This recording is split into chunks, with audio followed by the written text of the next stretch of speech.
Madam અંશને કહેજો ને બધી વોક ઇન સીટ લઈને મને મળવા આવે. આવો અંશભાઈ. Yes sir.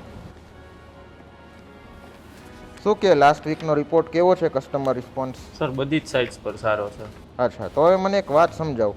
અગર કોઈ કસ્ટમર એવું છે જેને પોડિયમ ગાર્ડન અને મોટા કાર્પેટ જોઈએ છે, તો તમે કયા પ્રોજેક્ટ સજેસ્ટ કરો આપણે છો? એમને ઓર્બિટ ગાર્ડન સજેસ્ટ કરીએ છીએ. અચ્છા, અને પછી સિટીમાં જોતું હોય તો? સિટીમાં જોતું હોય તો આપણે એમને ટ્વિન ટાવર સજેસ્ટ કરીએ છીએ. અચ્છા, અને એ જ રીતે કદાચ આપણે એમને નેચરની ફીલ જોઈએ છે વધારે અને થોડીક પોઝેશન ટાઈમમાં હજી વાર છે, તો શું સજેસ્ટ તો કરશો? આપણે એમને ગેલેક્સી ગાર્ડન સજેસ્ટ કરીએ છીએ. અચ્છા, સરસ સરસ. અને એવી જ રીતે જેને મોટા કાર્પેટ અને બંગલો સ્ટાઇલ લિવિંગ જોઈએ છે, તો પછી? તો આપણે એમને પેલેશિયલ ગાર્ડન સજેસ્ટ કરીએ છીએ.